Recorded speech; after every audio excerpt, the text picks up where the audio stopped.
आप सभी का गगन जीएस स्टडी पॉइंट पर स्वागत है। सबसे पहले आप सभी भाइयों को हैप्पी इंडिपेंडेंस डे। आज से हम लोग पढ़ेंगे वीकली करंट अफेयर्स, जो कि होगा वन लाइनर्स के रूप में, और ये टॉपिक वाइज होगा। तो आइए शुरू करते हैं। सबसे पहले देखिए महत्वपूर्ण समाचार भारत के। तो पहला क्वेश्चन जिसका है, केंद्रीय महिला एवं बाल विकास मंत्री श्रीमती स्मृति ईरानी ने G20 एम्पावर शिखर सम्मेलन का उद्घाटन करेंगी। तो वो किस शहर में करेंगी? तो देखिए इसका राइट आंसर है गांधीनगर। तो गांधीनगर ये कहाँ है? ये है गुजरात की राजधानी। तो दूसरा देखिए, किस मंत्रालय ने नशीली दवाओं की मांग में कमी के लिए राष्ट्रीय कार्य योजना शुरू की? तो उसका आंसर है सामाजिक न्याय और अधिकारिता मंत्रालय ने नशीली दवाओं की मांग में कमी के लिए राष्ट्रीय कार्य योजना शुरू की। तीसरा क्वेश्चन देखिए, सरकार ने बुआई डेटा संग्रह के लिए कितने राज्यों में डिजिटल फसल सर्वेक्षण शुरू किया? तो उत्तर है 12 राज्य या 12 स्टेट। तो इससे क्या होता है, बुआई डेटा संग्रह से कि ये पता चलता है कि किस क्षेत्र में कितनी फसल लगाई गई है और उसका कितना उत्पादन हुआ है। तो ये कितने राज्यों में स्टार्ट किया गया? तो 12 राज्यों में।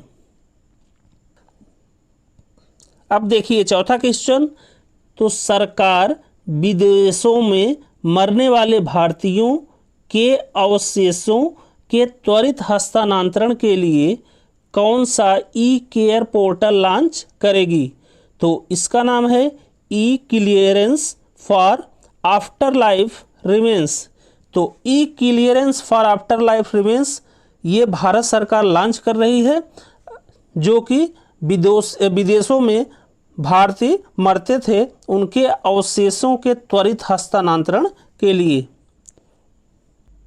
अगला क्वेश्चन है क्वेश्चन नंबर 5।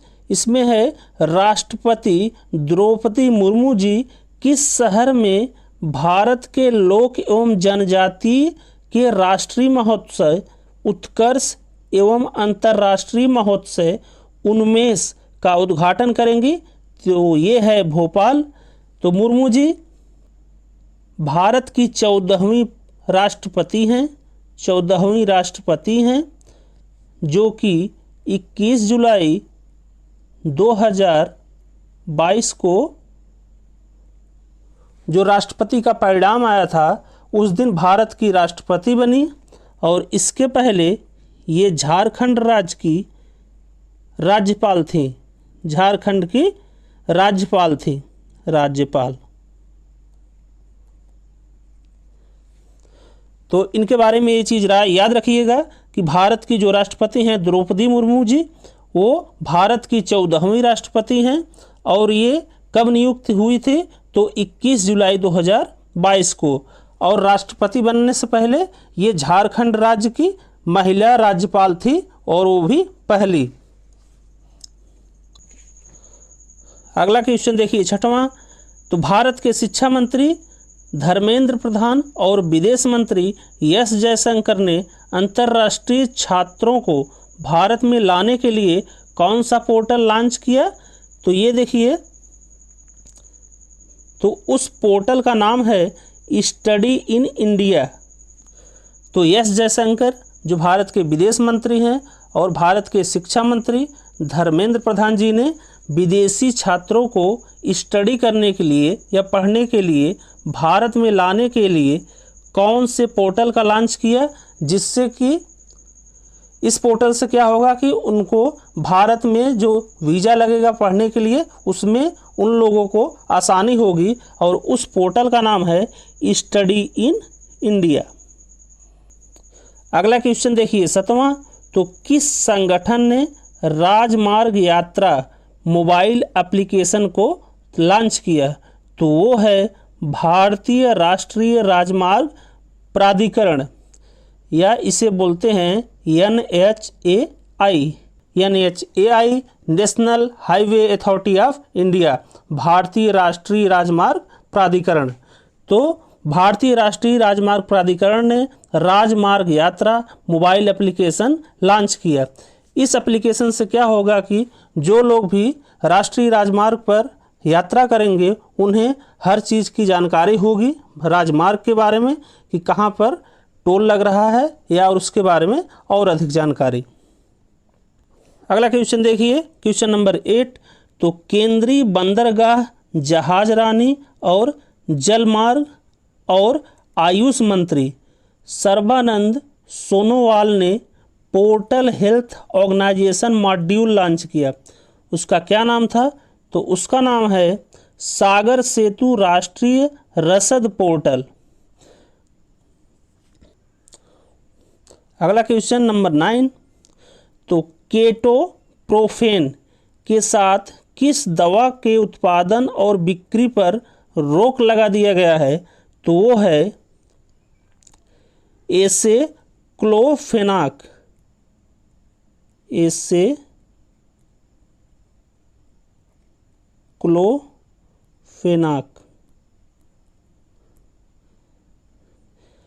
एसेक्लोफेनाक ये क्या होता है? एसेक्लोफेनाक और केटोप्रोफेन ये पशुओं के लिए इस्तेमाल किया जाता है।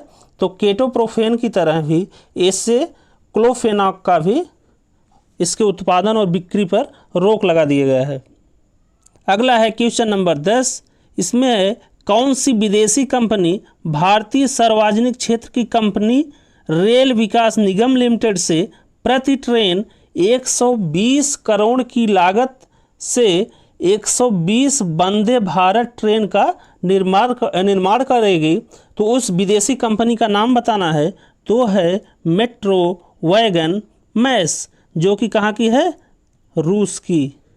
तो मेट्रो वैगन मैस जो कि रसिया की कंपनी है, वो भारतीय कंपनी रेल विकास निगम लिमिटेड से मिल करके जिसमें 120 करोड़ की लागत आएगी प्रति ट्रेन बनाने के लिए, उससे 120 वंदे भारत ट्रेन का निर्माण करेंगी। अगला है क्वेश्चन नंबर 11। इसमें है कैबिनेट ने अगस्त 2023 में देश के 6.4 लाख गांव के कनेक्टिविटी के लिए कौन सी परियोजना का आरंभ किया है? तो वो परियोजना का नाम है भारत नेट परियोजना, जिसमें 1.3 लाख करोड़ गांवों को चिन्हित किया गया है। इससे क्या होगा कि गांव में जो ऑप्टिकल फाइबर नेट का जो कनेक्शन है उसकी स्पीड बढ़ेगी और कनेक्टिविटी भी अच्छी रहेगी। तो कितने गांवों के लिए कैबिनेट ने मंजूरी दी है 2023 में? तो 1.3 लाख करोड़ गांवों के लिए भारत नेट परियोजना का शुभारंभ किया है। अगला क्वेश्चन देखिए, क्वेश्चन नंबर 12। इसमें क्या है कि वित्त मंत्रालय ने किन देशों से ऑप्टिकल फाइबर के आयात पर एंटी डंपिंग शुल्क बढ़ा दिया है? तो वो देश हैं चाइना, इंडोनेशिया और दक्षिण कोरिया। अगला क्वेश्चन है क्वेश्चन नंबर 13। कौन सा मंत्रालय अगस्त 2023 में राष्ट्रीय वयोश्री योजना शुरू की है? तो वो है सामाजिक न्याय और अधिकारिता मंत्रालय। तो सामाजिक न्याय और अधिकारिता मंत्रालय अगस्त 2023 में किस योजना की शुरुआत की है? तो राष्ट्रीय वयोश्री योजना की शुरुआत की है। अगला क्वेश्चन है क्वेश्चन नंबर 14।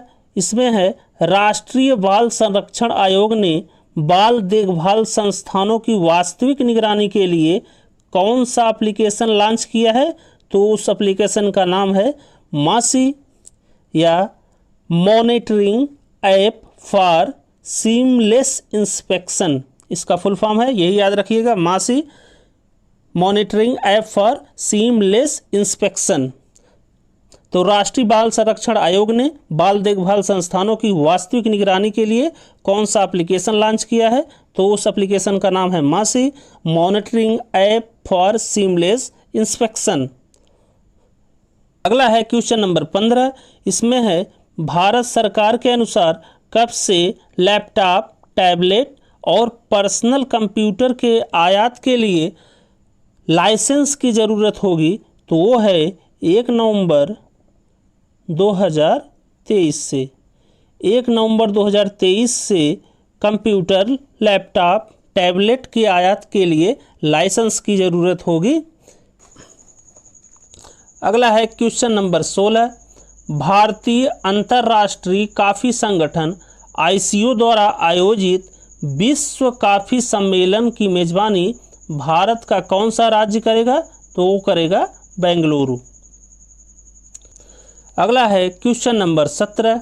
इसमें है किस संगठन और टेलीमेटिक्स विकास केंद्र ने दूर संचार में तकनीक और संस्थागत सहयोग का तंत्र स्थापित करने के लिए समझौता किया है? तो उसका नाम है भारतीय दूरसंचार नियामक प्राधिकरण, जिसको हम लोग ट्राई बोलते हैं। अगला है क्वेश्चन नंबर 18। इसमें है किस संगठन और भारतीय कृत्रिम अंग निर्माण निगम ने 1000 दिव्यांग जनों के लिए अंग बनाने के लिए समझौता किया है? तो उसका नाम है नेशनल हाइड्रोलिटिक्स पावर कॉरपोरेशन लिमिटेड। तो नेशनल हाइड्रोलिटिक्स पावर कॉरपोरेशन लिमिटेड ने 1000 दिव्यांग जनों के लिए अंग बनाने या अंग का निर्माण करने के लिए एक समझौता किया है। और किस किस संगठन के बीच में हुआ है? तो भारतीय कृत्रिम अंग निर्माण निगम और नेशनल हाइड्रोलिटिक्स पावर कॉरपोरेशन लिमिटेड के बीच में ये समझौता हुआ है कि 1000 दिव्यांग जनों के लिए अंग का निर्माण कराया जाएगा। अगला है क्वेश्चन नंबर 19। इसमें क्या है कि किस राज्य ने नई दिल्ली में प्रधानमंत्री उच्चतर शिक्षा अभियान और प्रधानमंत्री ई-विद्या के तहत केंद्रीय शिक्षा मंत्रालय के साथ 2 समझौते किए हैं? तो उस राज्य का नाम है अरुणाचल प्रदेश। अगला है क्वेश्चन नंबर 20। इसमें है रेल मंत्रालय और किस संस्थान ने भारतीय रेलवे सिग्नल इंजीनियरिंग और दूरसंचार संस्थान IRISET ने सिकंदराबाद में 5G परीक्षण स्थापित कराने के लिए समझौता किया है? तो उस संस्थान का नाम है जो भारतीय रेलवे के साथ सिकंदराबाद में 5G परीक्षण स्थापित करेगा। तो क्या नाम है उसका? IIT मद्रास। अगला है क्वेश्चन नंबर 21। इसमें है भारतीय मानक ब्यूरो ने मानकीकरण और अनुरूपता मूल्यांकन के लिए कितने प्रतिष्ठित संस्थानों के साथ समझौता किया है? तो वो है 12 राज्यों के साथ समझौता किया है। अगला है क्वेश्चन नंबर 22। इसमें है भारत ने अगस्त 2023 में अपनी विशिष्ट डिजिटल परियोजना को निधि देने के लिए किस देश को 450 मिलियन रुपए दिए हैं? तो उस देश का नाम है श्रीलंका। और 1 मिलियन बराबर 10 लाख। 1 मिलियन बराबर होता है 10 लाख। तो आप लोग कैलकुलेट कर लीजिएगा कि कितने रुपए दिए गए हैं श्रीलंका को। अगला क्वेश्चन है क्वेश्चन नंबर 23। इसमें है केंद्रीय वित्त मंत्री निर्मला सीतारमण जी ने किस राज्य में स्थित आदि चंदलूर में पुरातत्व संग्रहालय की नींव रखी? तो उस राज्य का नाम है तमिलनाडु।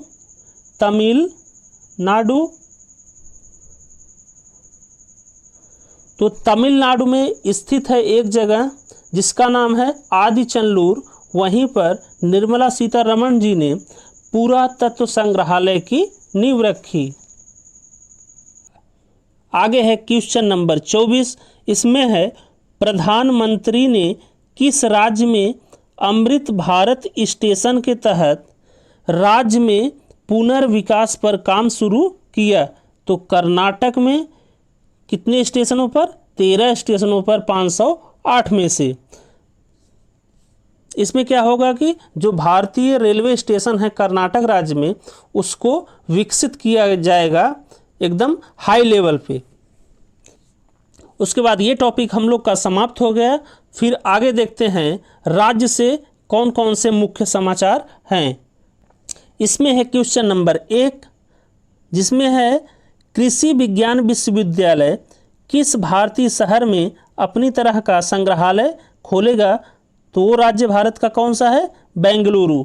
तो बेंगलुरु में कृषि विज्ञान विश्वविद्यालय अपनी तरह का संग्रहालय खोलेगा। उसके बाद क्वेश्चन नंबर 2, किस राज्य कैबिनेट ने जल पर्यटन और साहसिक खेल नीति 2023 को मंजूरी दी है? तो वो है यूपी, योगी जी का राज्य। योगी जी का राज्य है ये यूपी, जिसने क्या किया है कि जल पर्यटन और साहसिक खेल नीति 2023 की मंजूरी दी है। बस इसमें 2 ही हैं क्वेश्चन। उसके बाद अगला टॉपिक हम लोग देखते हैं विश्व समाचार, जिसमें पहला क्वेश्चन है भूटान में बाघों की आबादी 2015 की तुलना में कितने प्रतिशत बढ़ गई? तो वो है 27%। तो विश्व समाचार का क्वेश्चन नंबर है 2, इसमें क्या है, किस जलवायु परिवर्तन सेवा रिपोर्ट के अनुसार महासागरों ने अब तक का सबसे गर्म तापमान रिकॉर्ड किया है? तो यूरोपियन यूनियन, शॉर्ट फॉर्म है EU, की सेवा रिपोर्ट के अनुसार महासागरों ने अब तक का सबसे गर्म तापमान रिकॉर्ड किया है, जो कि है अटलांटिक ओशियन या अटलांटिक महासागर। तो विश्व समाचार अब हो गया। उसके बाद है सम्मान और पुरस्कार। तो किसको हाल ही में कौन सा सम्मान या पुरस्कार मिला है, उसके बारे में हम लोग देखते हैं। तो जिसमें पहला है पुणे में लोकमान्य तिलक राष्ट्रीय पुरस्कार 2023 किसे दिया गया? तो वो दिया गया अपने प्रधानमंत्री श्री नरेंद्र मोदी जी को। उसके बाद अगला है किस संगठन को प्रतिष्ठित best managed pharmaceuticals sustainable organisation award 2023 मिला? तो वो मिला मेडेक ड्रैगन प्राइवेट लिमिटेड। अगला है मेलबर्न के भारतीय फिल्म महोत्सव 2023 में सिनेमा में विविधता पुरस्कार से सम्मानित किया गया। तो किसे किया गया मेलबोर्न में भारतीय फिल्म महोत्सव 2023 में विविधता पुरस्कार से? तो वो हैं मृणाल ठाकुर जी को।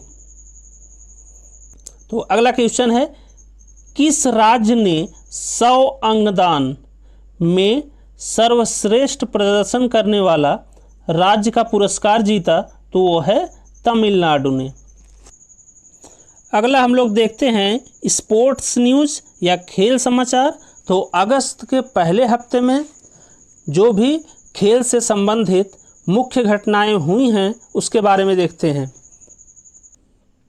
तो इसमें पहला क्वेश्चन है चाइना में आयोजित वर्ल्ड यूनिवर्सिटी गेम्स 2023 में तीरंदाजी में व्यक्तिगत स्पर्धाओं में स्वर्ण पदक किसने जीता?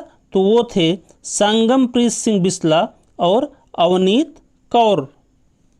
और यही लोग जो यूनिवर्सिटी गेम्स 2023 जो चाइना में हुआ था वहाँ पर मिश्रित वर्ग का भी क्या जीते थे? स्वर्ण पदक जीते थे। इसमें ये महिलाएं काट दीजिएगा, ये गलत है। ये मिश्रित वर्ग में क्या होता है कि एक लड़का खेलता है और एक लड़की खेलती है। अगला क्वेश्चन है क्वेश्चन नंबर 2, जिसमें है स्टुअर्ट ब्रॉड हाल ही में संन्यास की घोषणा किए वो किस खेल से संबंधित हैं? तो वो क्रिकेट से संबंधित है, जो इस समय एसेज हो रही है उसमें 5वां टेस्ट खेलने के बाद संन्यास की घोषणा कर दी है। अगला क्वेश्चन है टोक्यो में जापान ओपन 2023 का खिताब किसने जीता? तो वो जीता विक्टर एक्सेल्सन ने।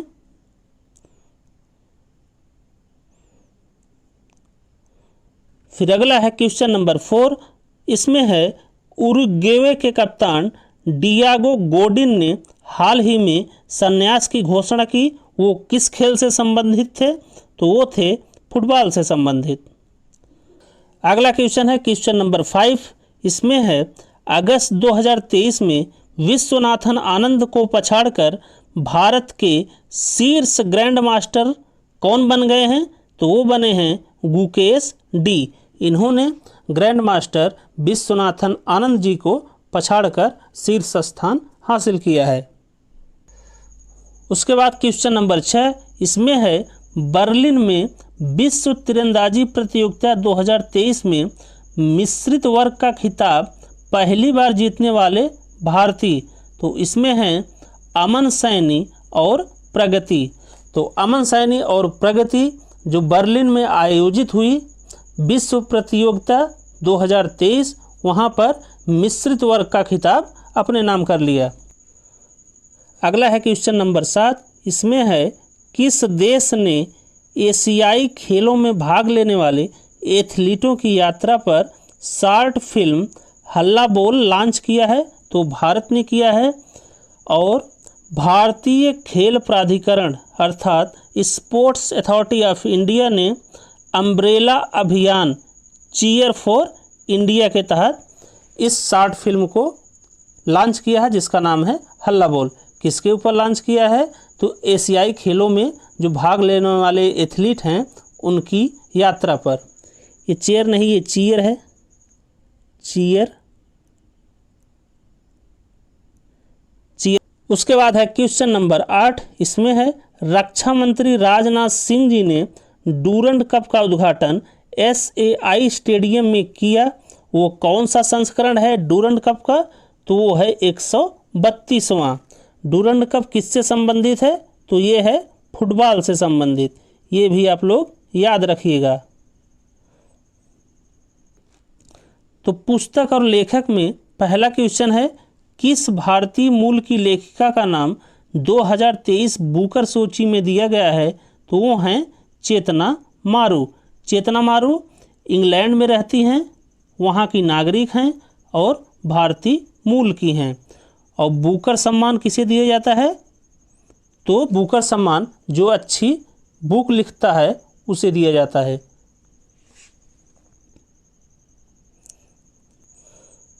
अगला टॉपिक है विज्ञान और रक्षा।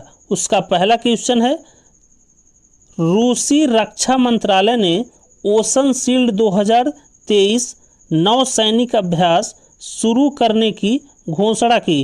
वो किस सागर में करेगा ये ओशन शील्ड 2023 नौसैनिक अभ्यास? तो वो करेगा बाल्टिक सागर में। अगला है क्वेश्चन नंबर 2। इसमें है किस संगठन ने रक्षा और विकास संगठन को आकाश की पहली रेडियो फ्रीक्वेंसी सीकर अगली पीढ़ी का हथियार प्रणाली सौंपी? तो वो सौंपी भारत डायनामिक्स लिमिटेड BDL ने। उसके बाद है क्वेश्चन नंबर 4। इसमें है भारत की पहली स्वदेशी रूप से विकसित अगली पीढ़ी की magnetic resonance imaging MRI scanner launch किसने किया? तो वो किए हैं केंद्रीय राज्य विज्ञान और प्रौद्योगिकी मंत्री जितेंद्र सिंह जी। MRI क्या होता है? जिसमें हम लोग जो माइनर फ्रैक्चर होता है बॉडी में तो वो MRI कराते हैं, तो उसी में पता चलता है कहाँ पे क्या फ्रैक्चर हुआ है। बेसिकली होता है लिगामेंट के फ्रैक्चर में। अगला क्वेश्चन है क्वेश्चन नंबर 5। इसमें है अगस्त 2023 में त्रिपुरा राज्य में 3 महीने के लिए मिशन इंद्रधनुष IMI 5.0 का व्यापक वैक्सीन कैचअप अभियान शुरू किया। तो वो शुरू किए हैं CM मणिक साहा। ये त्रिपुरा के मुख्यमंत्री हैं। उसके बाद है क्वेश्चन नंबर 6। इसमें है WHO ने घोषणा की है कि कौन सा देश अब उन 17 देशों में शामिल हो गया है जहां ट्रेकोमा डिजीज समाप्त हो गई है। तो ट्रेकोमा डिजीज ये होता है आँखों से संबंधित। इसमें क्या होता है लोग अंधे हो जाते हैं। तो 17 देशों की लिस्ट नहीं आई है जहां पे ट्रेकोमा समाप्त हो गया है। तो उस लिस्ट में नया कौन सा शामिल हुआ है? तो वो हुआ है इराक। WHO को कहा जाता है वर्ल्ड हेल्थ ऑर्गेनाइजेशन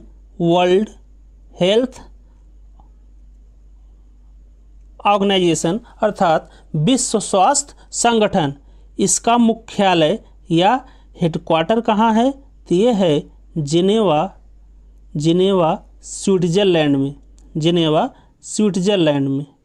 स्विट्जरलैंड में इसका मुख्यालय है वर्ल्ड हेल्थ ऑर्गेनाइजेशन या विश्व स्वास्थ्य संगठन का।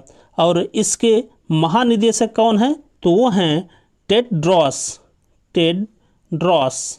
अगला है क्वेश्चन नंबर 7, इसमें है कौन सी डीटीएच कंपनी GSAT-24 संचार उपग्रह पर 24 नए KU बैंड ट्रांसपॉन्डर जोड़कर अपनी बैंडविड्थ की क्षमता 50% तक बढ़ा दी है? तो वो है टाटा प्ले। अगला है क्वेश्चन नंबर 8, इसमें है इसरो ने IMS-1 सैटेलाइट तकनीक किस संगठन को हस्तांतरित करने की घोषणा की है? तो वो संगठन का नाम है जिसे इसरो ने IMS-1 सैटेलाइट तकनीक हस्तांतरित करेगी, उसका नाम है अल्फा डिजाइन टेक्नोलॉजी। इसरो का फुल फॉर्म है इंडियन स्पेस रिसर्च ऑर्गेनाइजेशन, जिसका हेडक्वार्टर कहाँ पे है? हेडक्वार्टर है बेंगलुरु में। और इसके महानिदेशक हैं एस सोमनाथ। तो एस सोमनाथ इसरो के महानिदेशक हैं और इसका मुख्यालय कहाँ पे है? बेंगलुरु में। उसके बाद अगला टॉपिक है नवीन नियुक्तियाँ। इसमें पहला क्वेश्चन है जिसमें है ब्रिक्स के न्यू डेवलपमेंट बैंक में निदेशक मंडल के सदस्य और संविधान निदेशक के रूप में किसे चुना गया? तो वो हैं थुरैया हामिद अल हाशमी। ये कहाँ की हैं? तो ये हैं संयुक्त अरब अमीरात की पहली महिला हैं। UAE संयुक्त अरब अमीरात की पहली महिला हैं। ब्रिक्स का हेडक्वार्टर कहाँ पे है? तो ब्रिक्स का हेडक्वार्टर है शंघाई, चाइना में। उसके बाद है क्वेश्चन नंबर 2, इसमें है अगस्त 2023 में माइक्रोसॉफ्ट इंडिया और दक्षिण एशियाई कॉरपोरेट अध्यक्ष के रूप में किसे चुना गया? तो वो हैं पुनीत चंडोक। फिर है क्वेश्चन नंबर 3, इसमें है कैबिनेट सचिव का नाम बताइए जिनका कार्यकाल 1 वर्ष के लिए बढ़ा दिया गया है। तो वो कैबिनेट सचिव हैं राजीव गाबा। इनका कार्यकाल ये तीसरी बार बढ़ाया गया है। उसके बाद अगला टॉपिक है निधन। इसका पहला क्वेश्चन है नामदेव धोड़ो मनोहर का निधन हुआ है, वो क्या थे? तो वो एक मराठी कवि थे। दूसरा है एन विट्ठल जिनका चेन्नई में निधन हो गया, वो क्या थे? एक IAS अधिकारी थे। और तीसरा है गद्दार जिनका हाल ही में निधन हो गया, वो क्या थे? तो वो लोक गायक थे तमिलनाडु के। उसके बाद अगला टॉपिक है बैंकिंग एवं वित्तीय समाचार, जिसमें पहला क्वेश्चन है किस बैंक ने IIM अहमदाबाद अर्थात भारतीय प्रबंधन संस्थान अहमदाबाद के साथ तकनीक को बढ़ावा देने के लिए साझेदारी की है? तो उस बैंक का नाम है भारतीय लघु उद्योग विकास बैंक, जिसे शॉर्ट में कहा जाता है SIDBI, मतलब small industries development bank of India. फिर दूसरा क्वेश्चन है किस बैंक ने जुलाई 2023 में बेंगलुरु के फिनटेक कार्यक्रम KBL FinOne की मेजबानी की? तो उस बैंक का नाम है कर्नाटक बैंक। उसके बाद है क्वेश्चन नंबर 3, इसमें है वित्त मंत्रालय के अनुसार जुलाई 2023 के GST राजस्व जुलाई 2022 में GST राजस्व से कितना अधिक है? तो वो है 11%। तो वित्त मंत्रालय के अनुसार जुलाई 2023 में जो GST राजस्व की कलेक्शन हुआ था वो जुलाई 2022 में GST राजस्व के कलेक्शन से 11% अधिक है। आइए देखते हैं GST के बारे में। तो GST इसका सुझाव किसने दिया था? तो केलकर समिति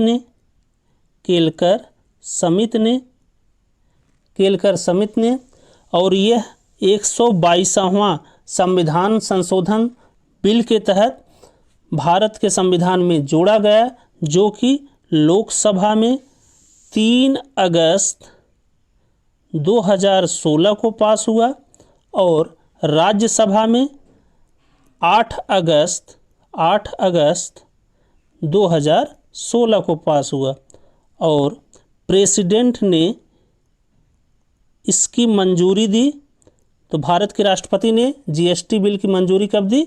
तो 8 सितंबर 2016 को भारतीय राष्ट्रपति ने जीएसटी की मंजूरी दी कि संविधान में इसे जोड़ा जाए।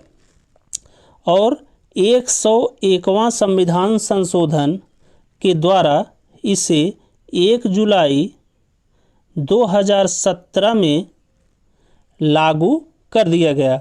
सबसे पहला राज्य जो जीएसटी बिल को लागू किया वो थे असम। तो बस ये चीज़ जीएसटी के बारे में आप लोग याद रखिएगा।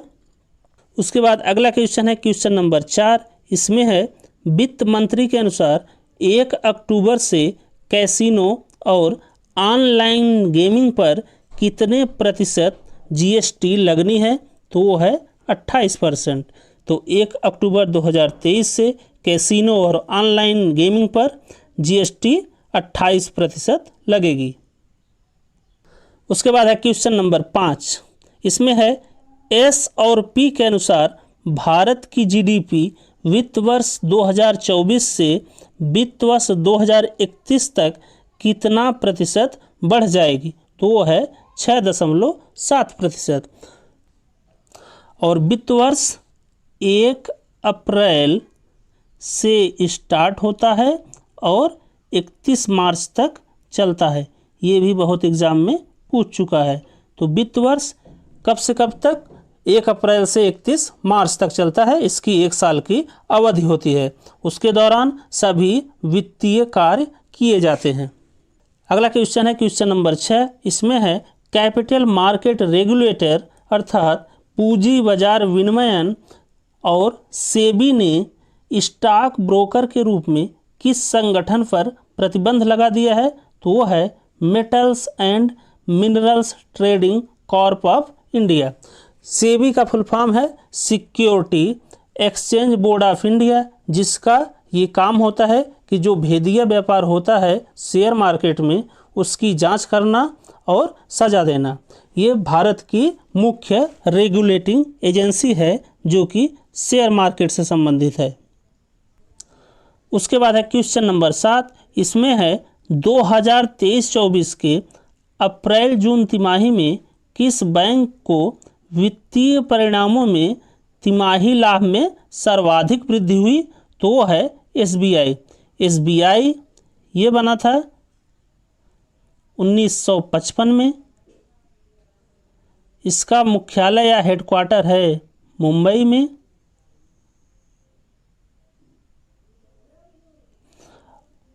और इसके डायरेक्टर हैं या निदेशक हैं श्री दिनेश कुमार खारा जी। तो एसबीआई के निदेशक कौन है? दिनेश कुमार खारा। और इसका मुख्यालय कहाँ पे है? तो मुंबई में। और एसबीआई बना कब था? 1955 में। तो बस इतना ही। तो अगस्त 2023 में 1 से 7 अगस्त तक जो भी करंट अफेयर्स के क्षेत्र में मुख्य घटनाएं हुई हैं इसमें लगभग सब सम्मिलित कर दिया गया है। और ऐसे ही हर महीने में वीकली करंट अफेयर्स हम कराएंगे और लास्ट में एक जो इम्पोर्टेंट एमसीक्यू होगा करंट अफेयर्स में उसका लास्ट में करा देंगे महीने के अंत में। तो धन्यवाद। अगर वीडियो पसंद आया हो तो प्लीज़ लाइक करें, शेयर करें, सब्सक्राइब करें। Thank you. जय हिंद।